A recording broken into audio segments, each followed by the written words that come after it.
The sound of the front door slamming shut was like a gunshot in the pouring rain. David Fletcher watched from the grand two-story window of his study as his wife of 15 years, Vivian, dragged her suitcase down the slick cobblestone drive. He held a glass of expensive Macallan 25, the amber liquid swirling. "And don't bother coming back," he yelled, though she couldn't hear him. He'd just kicked her out of the house. His house. He was the CEO of Paul Cross Industries, a king in his own empire.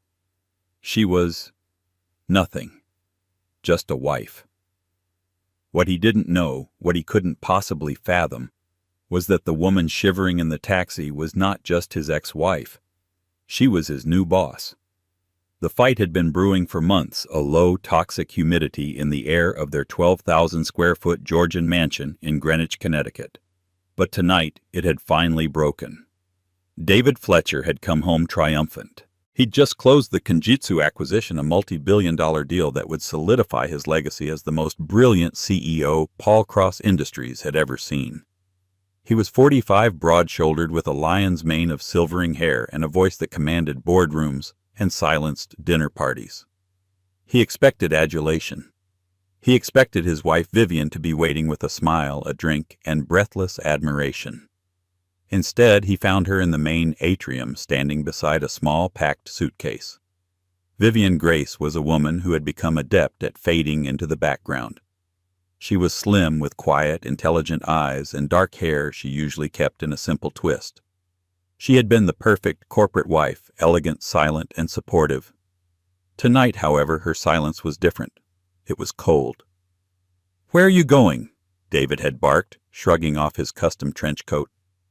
"I was going to ask you the same question, David," she replied, her voice dangerously steady. She held up a small platinum earring. "This isn't mine. I found it in our bathroom, under your sink." David's face, usually so composed, flickered with annoyance, not guilt. "So what? We had a small celebration after the signing. Things got a little wild." "A celebration, David? Her name is Sophia Hayes. She's 26. She's an intern in your marketing department. And according to your credit card statements, you've been celebrating with her for 6 months. Paris, the Hamptons, a lease on a condo in Tribeca." David actually laughed. It was a short, sharp, dismissive sound. "You've been spying on me. After everything I've given you, this house, the cars, the access. You live like a Queen Vivian, and you contribute nothing." "Nothing?"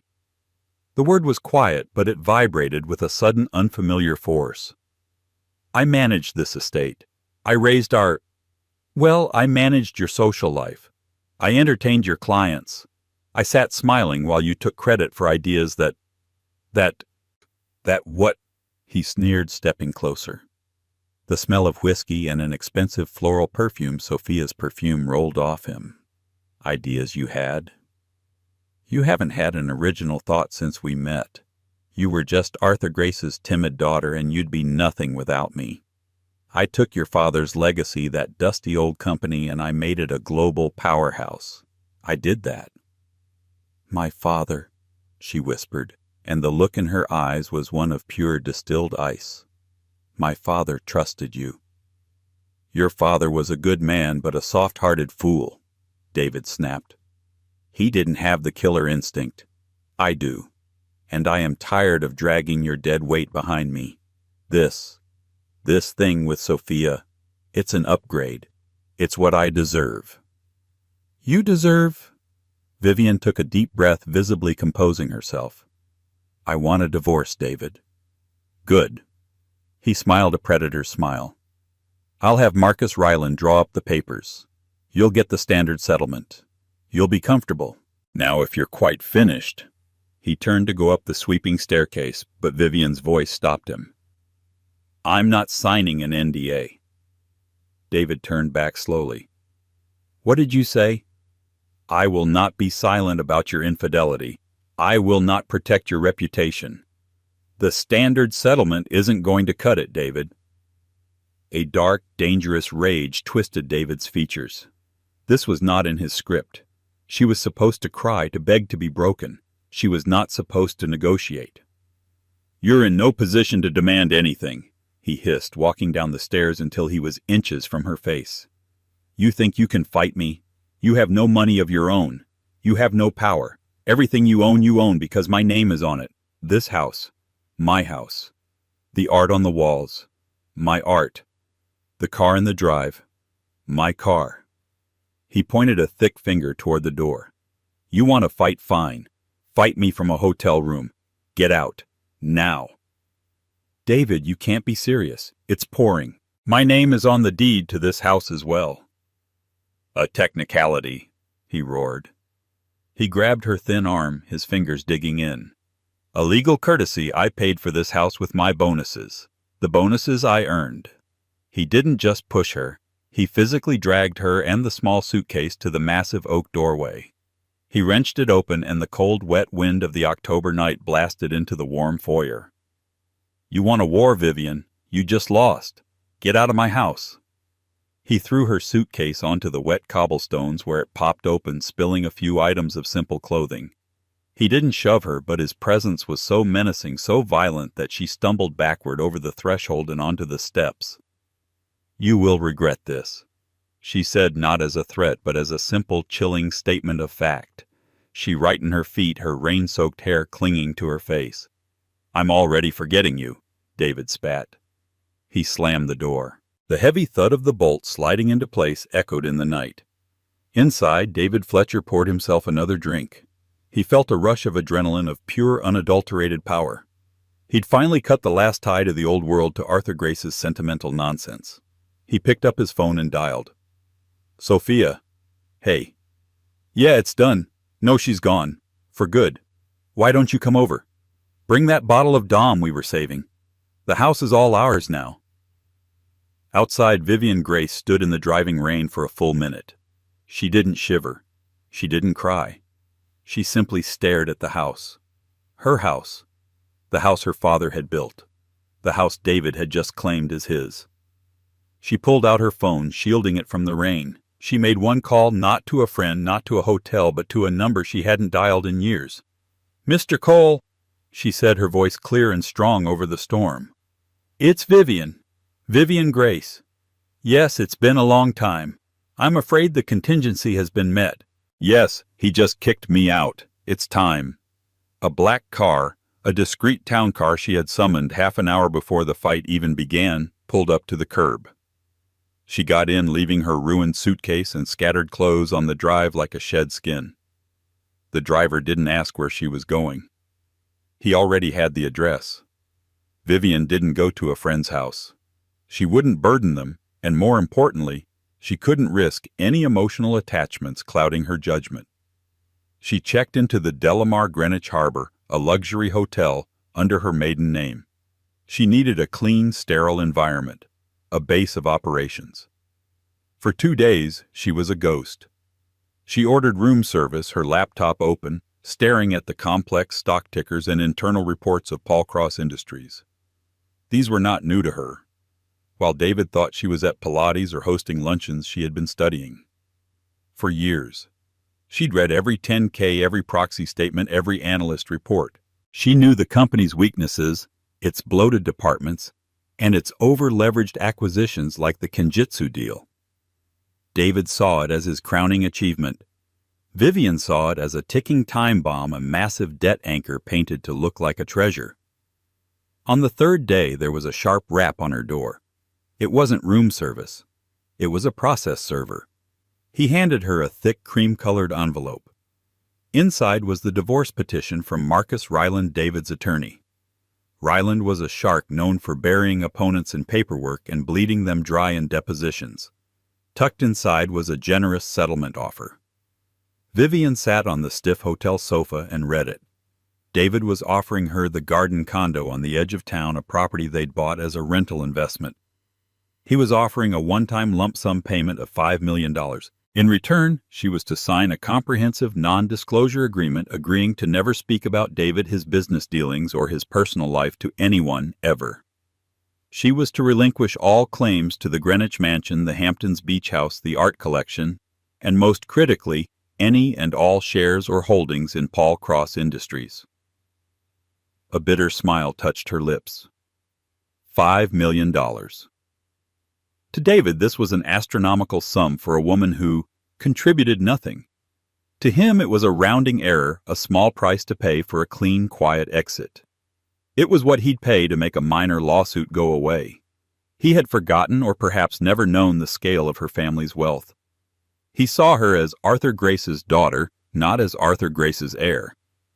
Attached to the offer was a short handwritten note from Ryland himself. Ms. Grace Vivian, I urge you to accept this more than generous offer. David is prepared to fight. If you refuse, we will file for cause citing your erratic behavior and emotional instability. We have staff willing to testify. This offer is his way of being kind. Take it. Move on. Don't try to fight a man like David Fletcher. You will lose. Erratic behavior, she whispered. He was going to paint her as the unstable one. The classic textbook gaslighting of a powerful man. She picked up the phone and dialed her attorney. Mr. Cole, she said.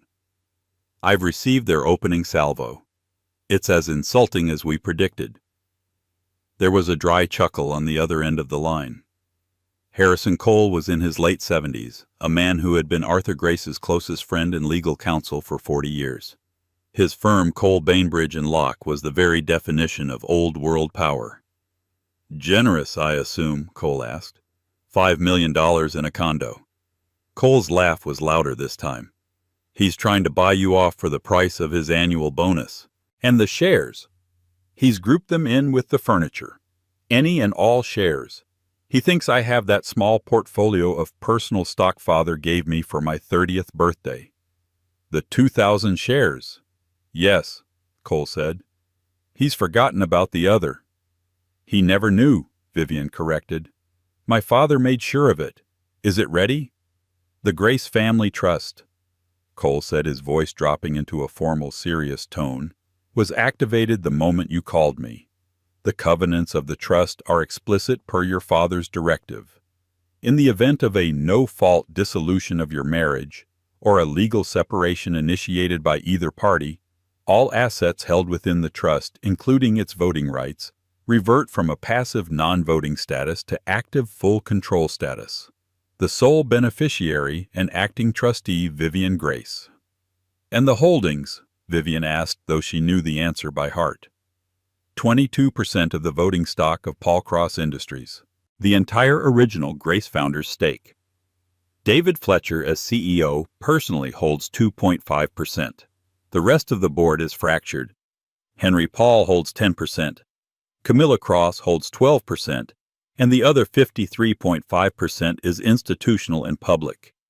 Vivian, you are, as of 3 days ago, the single largest shareholder in the company. Vivian closed her eyes. She felt the weight of it, a cold, heavy responsibility. This wasn't just about revenge. It was about a promise. My father knew, she whispered. He knew what David was. Arthur respected David's ambition, Cole said gently. But he feared his hubris. He called this trust the anchor. He said David was a magnificent ship, but he needed an anchor to stop him from dashing himself on the rocks.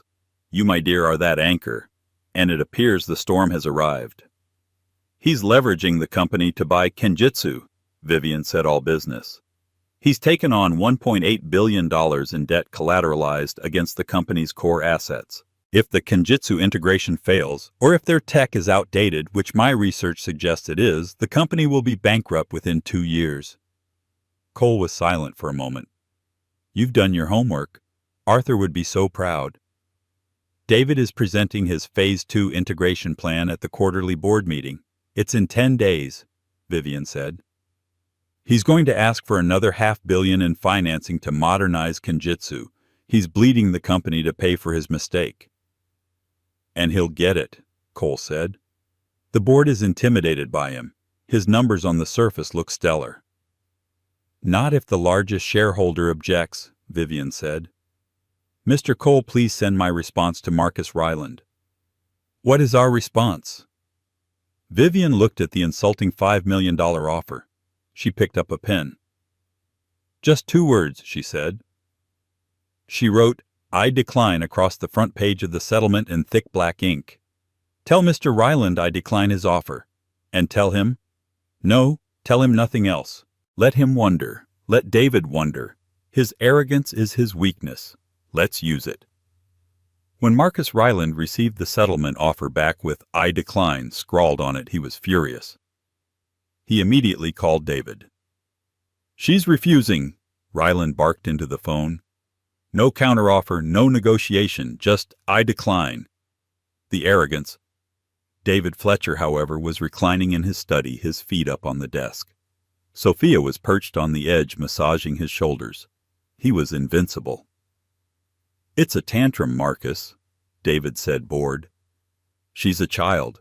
She thinks she can get more. She's probably holed up with some shark of a divorce lawyer who thinks he's found a whale. Fine, let her sue. What's she going to take? Half of my salary? Freeze her out. File the motion for instability. Bury her in depositions. She'll be begging to take the $5 million in a month. David, this is a mistake. We should up the offer. Make it 10. Make it clean," Ryland advised. "Absolutely not," David snapped. "It's the principle. She gets what I give her, not a penny more. Now, if you'll excuse me, I'm preparing for the board meeting. I'm about to become a legend. She's a gnat, Marcus. A gnat." He hung up. Sophia giggled. "She sounds pathetic. I decline. Who does she think she is?" "Nobody," David said, pulling her onto his lap. "She's about to find out exactly who she is. Nobody." While David celebrated his own genius, Vivian was in a very different kind of meeting.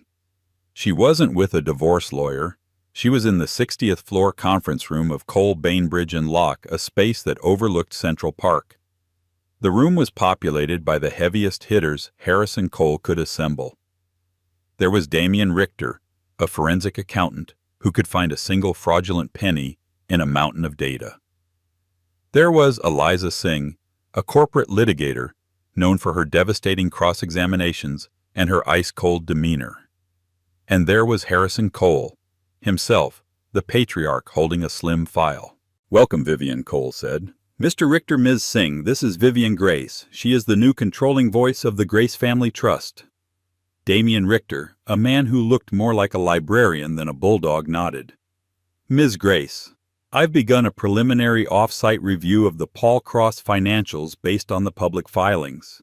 Your husband is either a genius or the most reckless gambler I've ever seen." "He's a gambler," Vivian said firmly. "He's betting the entire company on the Kenjutsu acquisition." "And the Kenjutsu acquisition is a house of cards," Richter said, pushing his glasses up. "Their key patents expire in 8 months. Their R&D division has been gutted. David Fletcher didn't buy a tech leader. He bought a hollowed-out brand and a list of obsolete clients. He paid $1.8 billion for a company worth at best $300 million. Eliza Singh, who had been silently observing, finally spoke. "Why a man that smart doesn't make a $1.5 billion mistake. It's not hubris. It's fraud." "Explain," Vivian said, leaning forward. "He had to know," Singh said.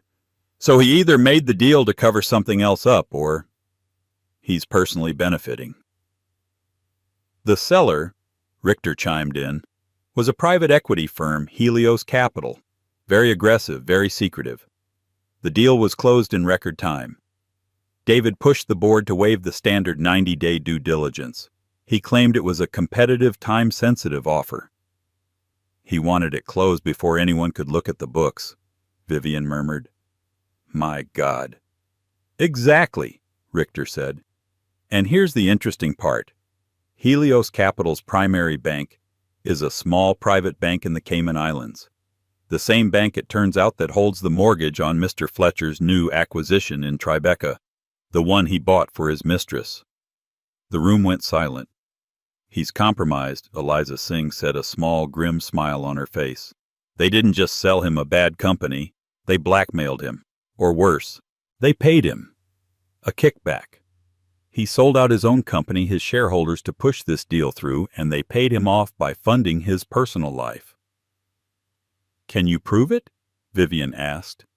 Not from the outside, Richter admitted. We need access to the internal servers. We need the wire transfer records. We need the CEO's expense reports and communication logs. Which we can't get, Cole said without cause. David's board meeting is in 10 days, Vivian said. He's going to ask for more money. If the board gives it to him, he'll pour it right into that black hole. He'll bankrupt the company to cover his own tracks. So what's the play? Singh asked, looking directly at Vivian. You can't just walk into the board meeting. You're the mysterious Grace Family Trust. You'll show your hand too early. He'll lawyer up and stall for months.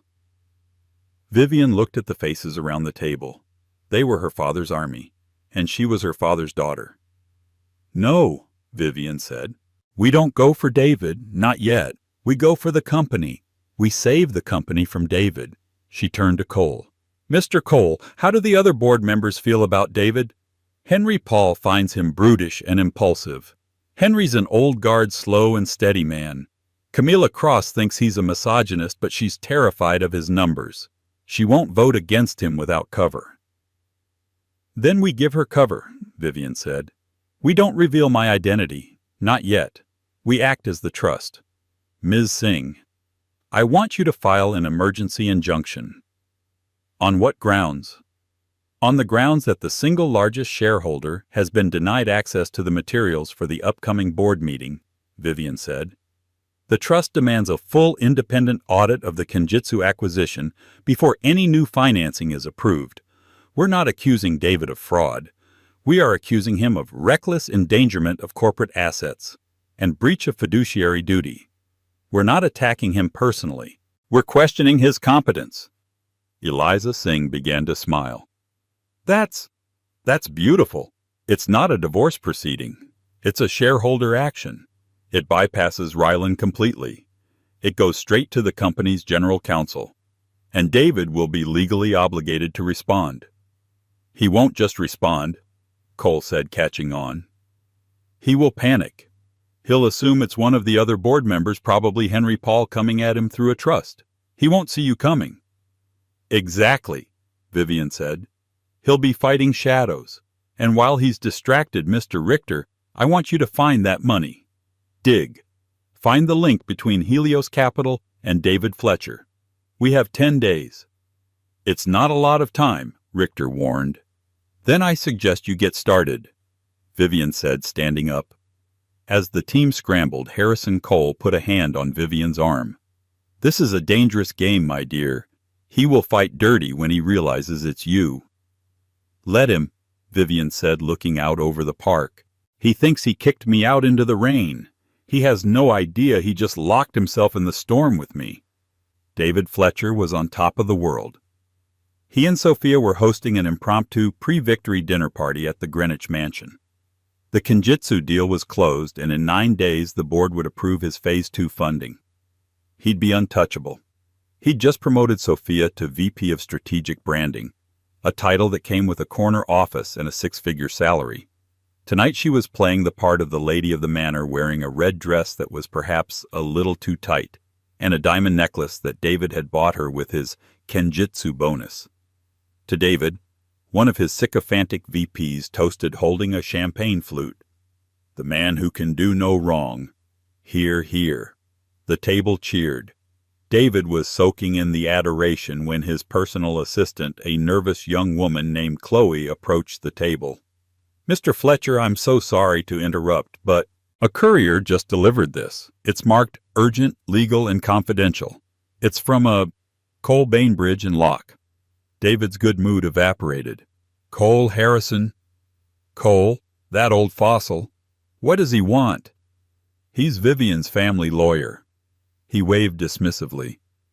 It's probably from Vivian. She's begging for more money. Give it to Marcus Ryland. I'm busy.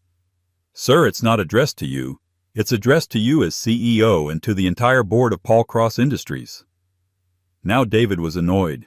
He ripped the envelope open, annoyed at the intrusion. His smile faded as he read the first lines. This letter serves as formal notice. On behalf of our client, the Grace Family Trust, the single largest 22% shareholder of Paul Cross Industries, we are filing an emergency motion for injunction to halt the upcoming board vote on the Kenjutsu Phase 2 financing, pending a full independent forensic audit. The glass of champagne slipped from his hand and shattered on the Italian marble floor. The table went silent. "David, honey." "What is it?" Sophia asked, touching his arm. He didn't answer. He was rereading the words. Grace Family Trust, 22% shareholder. "That's not possible," he whispered. That's Arthur's old stake. That was supposed to be dissolved. Broken up. Vivian only has 2,000 shares. I checked. He felt a cold sweat prickle his forehead. 22%. That was a controlling block. That was everything. "Who?" he roared, standing so fast his chair toppled over. "Who is the Grace Family Trust? Who is Harrison Cole representing?" "Sir, Chloe stammered. "Get Marcus Ryland on the phone, now. And get Alan Davidoff, our general counsel. Get them both." He stormed into his study, slamming the door. The party was over. "Marcus!" he yelled into the phone, pacing frantically. "What the hell is this, the Grace Family Trust? Who is it?" "David, calm down." Ryland's voice was shaky. "I'm looking at it now. It's a shareholder action. It's completely legal." "I know it's legal." "Who is it? Who controls the trust? Is it Vivian?" It doesn't say. The trust is the plaintiff. The beneficiary is sealed. But David, Harrison Cole is her family's lawyer. It has to be her. But how? How does she have 22%? "Arthur," David spat. "That old bastard. He must have left it to her in some kind in a blind trust. She's been sitting on it all these years acting like a stupid passive. She's been playing me." "David, this is bad," Ryland said. "An injunction. A forensic audit. If she's the largest shareholder, she can force it. The rest of the board, Paul and Cross, they'll side with her just to cover themselves. What's in the Kenjutsu deal, David? Is there anything messy?" "It's a clean deal." David lied, his heart hammering in his chest. He was thinking of Helios Capital. He was thinking of the Cayman Bank. He was thinking of the $15 million consulting fee that had been wired to a shell corporation he'd set up, the shell corporation that had paid for Sophia's condo. "She's bluffing," David said, trying to convince himself. "She's trying to get leverage in the divorce. That's all this is. She's using the company to get a bigger settlement." "I don't think so, David," Ryland said. "The language here isn't personal. It's corporate. Breach of fiduciary duty. Reckless endangerment. This isn't a divorce tactic. This is a boardroom execution." David hung up and immediately called his office. "Chloe, get me the shareholder registry. Now. I want the full unredacted list." "Sir, the Grace Family Trust holding is sealed. It's held in a proxy by a bank. We can't see the beneficiary without a court order." "Then find out!" he screamed. For the next 4 days, David Fletcher was a man possessed. He was sleepless, paranoid, and erratic. He yelled at his assistants. He accused Henry Paul and Camilla Cross of conspiring with his wife. "Is this you, Henry?" he'd yelled in a video call. "Are you using my ex-wife to stage a coup?" Henry Paul, offended and confused, had replied, "David, I have no idea what you're talking about, but a 22% shareholder demanding an audit, I'd say that's perfectly reasonable. I'm thinking of voting with them." David was trapped. He couldn't attack the trust without knowing who it was. And if it was Vivian, he couldn't believe it. The quiet, mousy woman he'd dismissed, the woman he'd thrown out into the rain. It was impossible. He tried to contact Vivian. He called her cell. It went straight to voicemail. He sent her a text. "Vivian, I know what you're doing. It's a pathetic, desperate move. Call this off. Call off your attack dog Cole. We can renegotiate the settlement. You're in over your head." He received a reply 5 minutes later. It wasn't from Vivian. It was from Eliza Singh. Mr. Fletcher, please direct all future correspondence to our firm. Any attempt to contact Ms. Grace directly will be considered harassment and tampering with the plaintiff in a corporate action. We will see you at the board meeting. He threw his phone across the room where it shattered against the marble fireplace. He was losing control, and the board meeting was in 5 days. He had to stop the audit. He had to get his Phase 2 funding. He had to bury this. He made another call, a call he swore he'd never make. It's Fletcher, he said, his voice low and tight. We have a problem. That Grace Trust we discussed, it's active, and it's calling for an audit of the Kenjutsu deal. No, I don't know who. But if they dig, yes, that wire transfer. You need to fix this. Make it disappear. Now. The injunction was a masterpiece. Eliza Singh had timed it perfectly.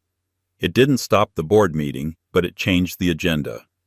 The vote on the Phase 2 funding was now legally tabled. The only item on the agenda was the motion from the Grace Family Trust, a vote to authorize an independent forensic audit of the Kenjutsu acquisition. David was caught.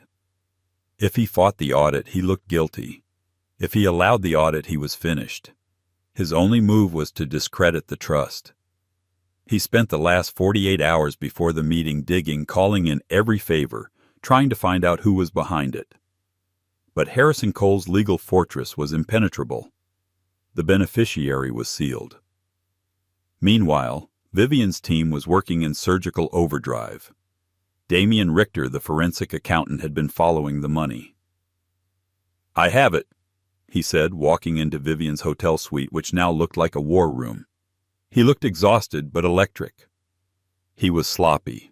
David was so arrogant he thought no one would ever look. He routed the $15 million kickback from Helios Capital through 3 shell companies. But the final payment, he used it to pay off the mortgage on the Greenwich house. Vivian froze. What? The house, Richter said, was still technically mortgaged by the Grace estate. Your father had a lien on it. David used the $15 million company money essentially to pay off your family's estate and take full ownership of the house. The very house he kicked you out of. He stole from his own company to steal your family's home from you. Vivian sank into a chair. It was a level of betrayal she hadn't even been able to imagine. It wasn't just greed. It was personal. It was a complete and total erasure of her and her father. And that, Richter said, sliding a final file across the table, is the wire transfer confirmation, the smoking gun. Eliza, Vivian said, her voice dangerously quiet. It's admissible, Singh said, her eyes gleaming. It's corporate fraud, wire fraud, and embezzlement. It's not just a firing offense. It's a federal crime. So what's the plan for tomorrow? Cole asked. We present this, we destroy him. Vivian was silent for a long time, staring at the numbers on the page. She thought of the rain. She thought of her father. She thought of David's laugh as he called her dead weight. No, she said finally. This isn't for the board. Not yet. Vivian, what are you talking about? Eliza said. This is the kill shot. If we present this, the company's stock plummets. CEO indicted for fraud. It's a scandal that will gut Paul Cross from the inside out. My father's legacy. All those employees. They'll be ruined. This isn't just about punishing David. It's about saving the company. Then what do we do? Cole asked. Tomorrow I am not the scorned wife. I am not the victim, Vivian said. I am the largest shareholder. We don't use the gun. We just let him know we have it. We go in with the breach of fiduciary duty. We question his competence. We expose the Kenjutsu deal as a bad bet, not as a criminal conspiracy. But we argue that he is too reckless, too hubristic to lead. And David? Singh asked. David will know what we have. I'll make sure of it. He'll be given a choice. He can either resign quietly citing personal reasons and hand over his 2.5% stake to the company, or we release the audit. You're going to let him walk? Eliza was aghast. "He's not walking." Vivian said, her eyes like steel. "He's going to be ruined. His reputation will be gone. His money will be gone. The divorce will take the rest. But the company will be seen as righting the ship. New leadership. The stock will stabilize. This is how we save Paul Cross. We cut the cancer out cleanly." Harrison Cole smiled. "That, my dear, is exactly what your father would have done." "One more thing," Vivian said. She picked up her phone and dialed. "Chloe." "Yes, this is Vivian Grace." "No, I'm fine. I need you to do something for me. I know you've been Mr. Fletcher's assistant for 5 years. Yes, I know he's been difficult.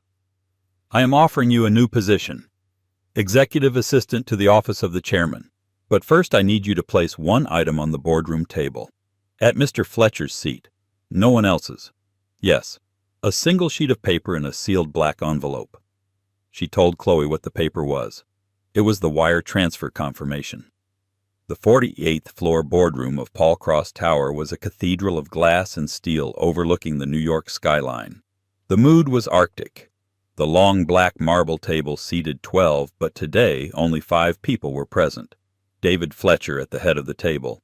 He looked haggard, his suit immaculate, but his face pale and drawn. Henry Paul, son of the co-founder, a man in his late 60s who valued tradition and stability above all. Camilla Cross, daughter of the other co-founder, sharp progressive, and a numbers woman. Alan Davidoff, the company's general counsel, looking like he was about to be sick. And at the far end of the table, a single empty chair with a speakerphone in the middle. This was for the representative of the Grace Family Trust. David gripped the edges of the table. He was ready for a fight. He was going to paint the trust as a hostile outside agitator trying to greenmail the company. He was going to defend the Kenjutsu deal as a bold, forward-thinking move. "Let's get this over with," David said, his voice grating. "As you all know, an anonymous entity, the Grace Trust, has filed a frivolous motion to stall our progress.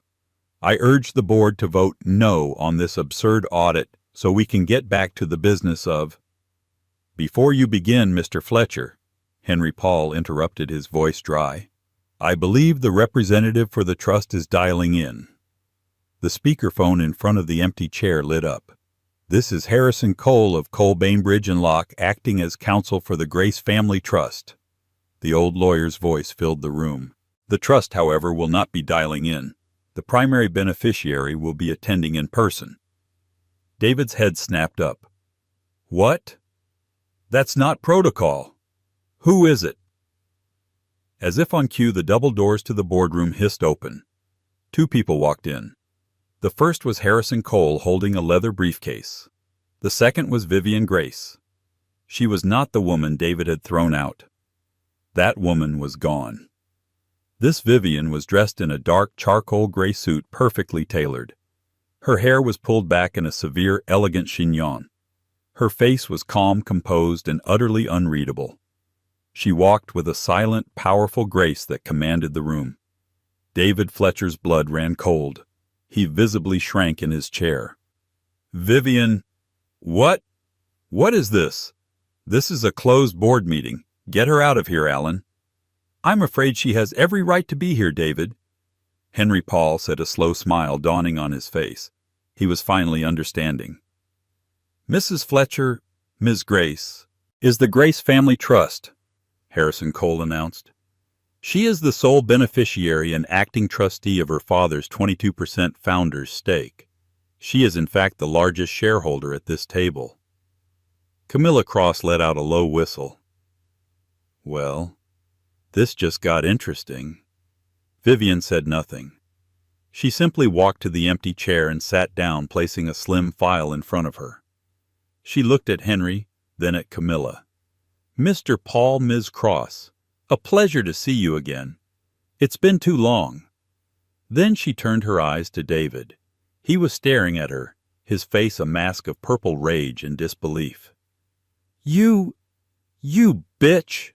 This was a scam. All these years you've been plotting this." "Mr. Fletcher, You will address the chair with respect, Harrison Cole snapped. I am the chair, David roared. Actually, no, Camilla Cross said, checking the company bylaws on her tablet. The largest attending shareholder has the right to chair a special meeting. That would be Ms. Grace. Vivian. The floor is yours. Vivian looked at David. Her gaze was not one of hatred. It was one of pity. It was the look a scientist gives a specimen under a microscope. David, she said, her voice clear and carrying. Before we discuss the motion, did you happen to see the document I had placed on your desk this morning? David's eyes darted down. He'd been so panicked he hadn't noticed the slim black envelope. His hands trembled as he tore it open. He pulled out the single sheet of paper. He read it. It was the wire transfer, the $15 million from Helios Capital's shell company, the payment to the Grace estate to buy the house. All the blood drained from David's face. He looked up at Vivian, his mouth open, making a small gasping sound. He wasn't just beaten, he was destroyed, and he knew she knew. That, Vivian said quietly, for his ears only, is the audit, or a preview of it. She then turned to the rest of the board. Ladies and gentlemen, I have called this meeting because Paul Cross is in grave danger. The Kenjutsu acquisition, which Mr. Fletcher pushed through without proper due diligence, is a catastrophic failure. The company is, by my analyst's reckoning, a hollow shell. Mr. Fletcher didn't just make a bad deal, he was incompetent. She chose the word carefully. Incompetent, not criminal. She was giving him the exit. His Phase 2 funding request, she continued, is an attempt to throw good money after bad to cover up his own catastrophic mistake. A mistake that has leveraged this company to the brink of insolvency. The Grace Trust cannot and will not allow this to continue. David was hyperventilating. He was trapped. If he fought her, she'd release the file. He'd go to prison. What do you want? He stammered, the words barely audible. My motion is twofold, Vivian announced to the room. First, I move for an immediate freeze on all Kenjutsu-related spending. Second, I call for a vote of no confidence in our CEO, David Fletcher, who has proven himself recklessly incompetent and a danger to this company's future. Seconded, Henry Paul said immediately. Seconded, Camilla Cross added. All in favor? Vivian asked. Henry's hand went up. Camilla's hand went up. Vivian's hand went up. All opposed. David Fletcher just stared at the wire transfer, his world collapsing.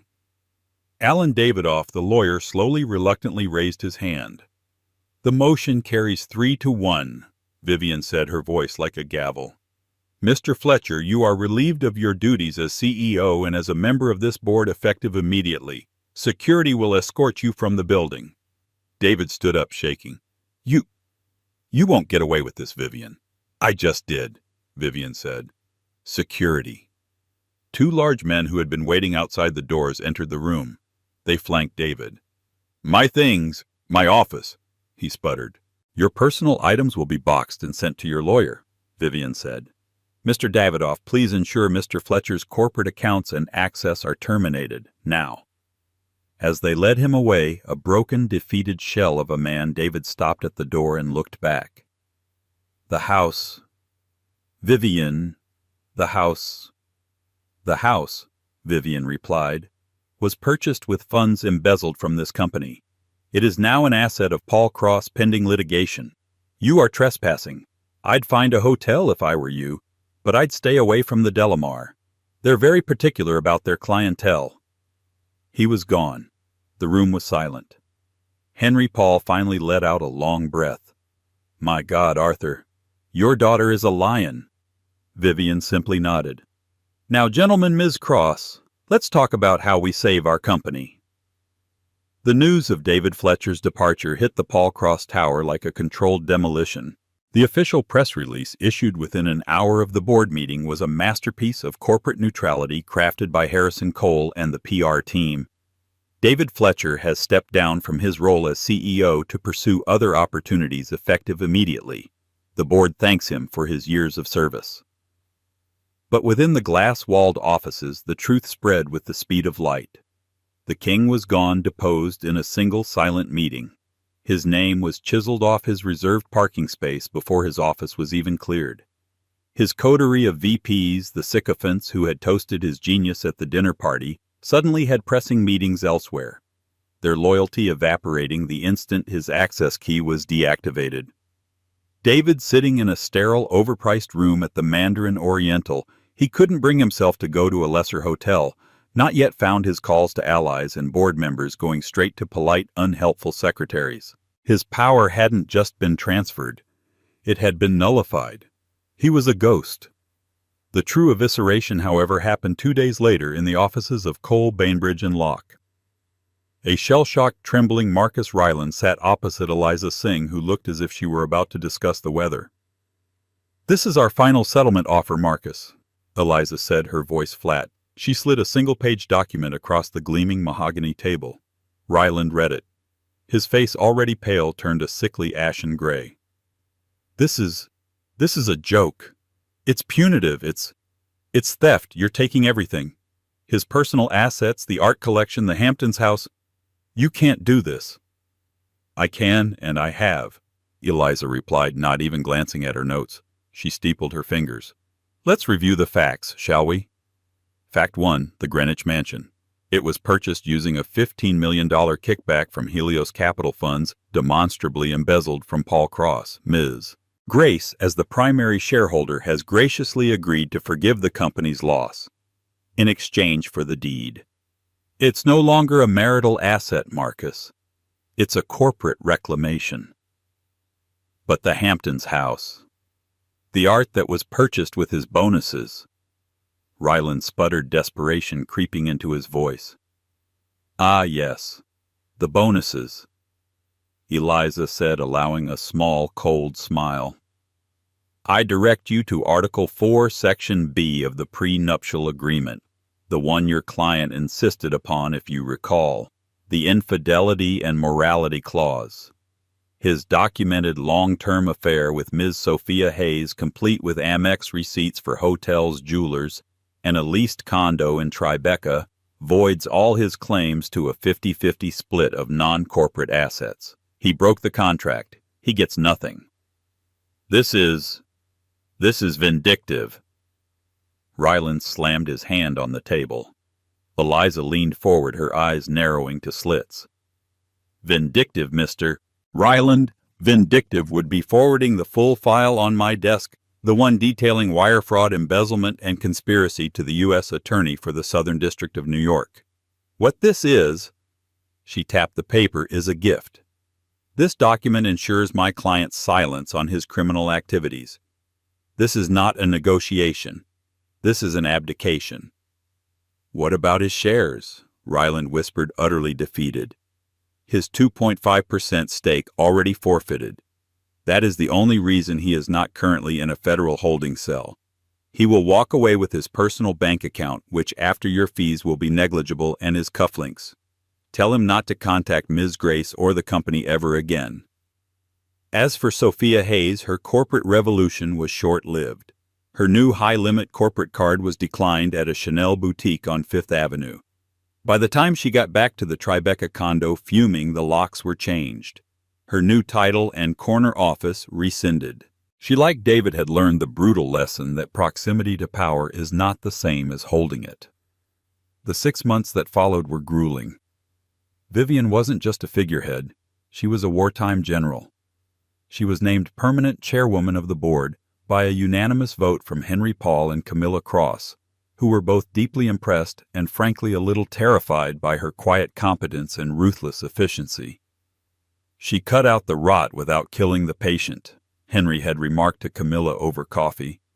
"Her father was a builder. She's a surgeon." Vivian's first move was to authorize the very audit she had threatened. The results were, as she expected, horrifying. The Kenjutsu deal was a black hole of debt and obsolete tech.